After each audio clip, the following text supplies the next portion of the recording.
Saya hanya sebagai pendengar atau penonton apologet di media sosial ini. Karena kadang-kadang kita tidak bisa terhindar dari ini teman-teman, karena kita punya internet, HP. Namun sama saja, sama seperti Zakir Naik semua. Tidak sadar mengakui Yesus anak Allah, Allah itu Bapaknya Yesus. Dia membacakan ayatnya sendiri. Ada kata Bapa, ada kata anak. Ini kan mengherankan.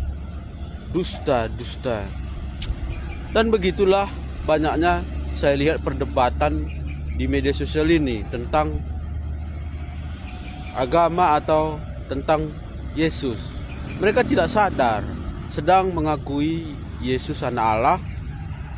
Allah itu Bapaknya Yesus. Mereka bacakan sendiri ayatnya, ada kata Bapa, ada kata anak.